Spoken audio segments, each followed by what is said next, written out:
She kept telling me I was just imagining things, that my suspicions were crazy. "You're just being insecure," she'd say, her voice dripping with fake concern. But every time she said it, her eyes would flicker away, unable to meet mine. That was the first clue. Her actions, not her words, were telling the real story.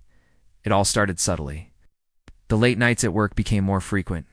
Her phone, once left casually on the coffee table, was now her constant companion, always screened down or tucked away in her purse. When I'd ask who she was texting so furiously, she'd brush it off. "Just work stuff, honey. You wouldn't understand." But the smile that played on her lips wasn't a work smile. I knew her work smile. This was something else. One evening, I decided to surprise her at the office she claimed she was stuck at. I bought her favorite takeout and drove over, picturing the look of surprise on her face. The surprise was all mine. The office building was dark, the parking lot nearly empty. Her car was nowhere in sight. I called her. "Hey, where are you?" "I'm outside your office with dinner." There was a long pause, followed by the sound of muffled voices, and then, "Oh. We moved to a different conference room, in another building downtown for a last-minute client meeting. I'm so sorry. I should have told you. Don't wait up." Another lie. The weight in my stomach grew heavier.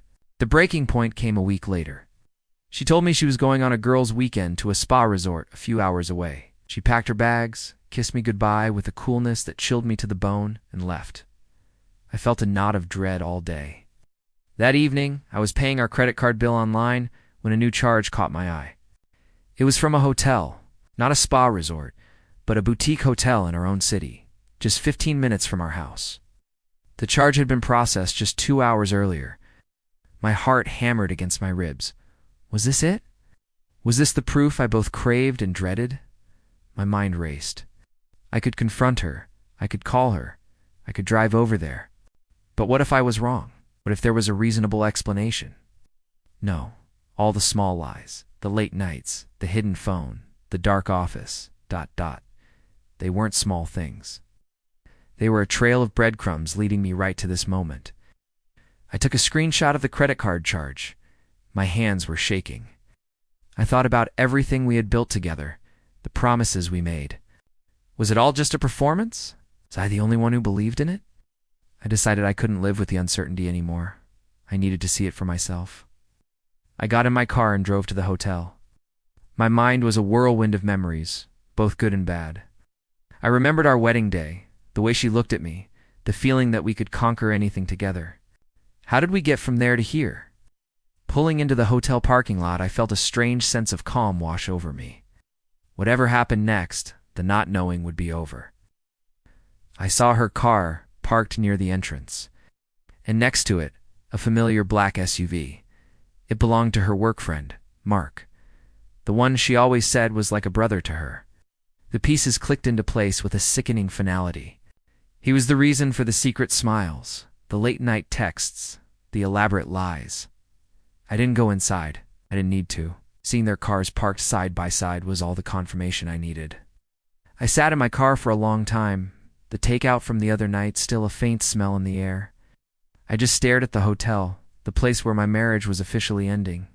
There was no dramatic confrontation, no screaming match. It's just a quiet, heartbreaking realization.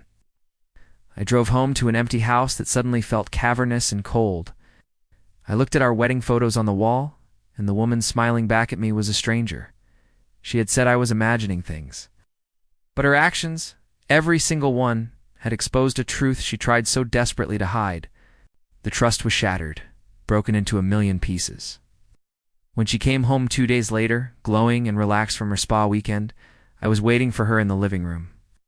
I didn't yell, I didn't cry, simply placed the printout of the hotel charge on the coffee table in front of her. The first time in months, she looked me directly in the eye, and in her gaze, I saw no remorse, no sadness, just the cold, hard glint of being caught.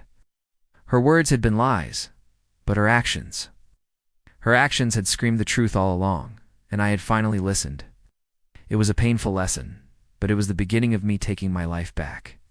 The path to healing is never easy, but realizing you deserve the truth is the first and most important step.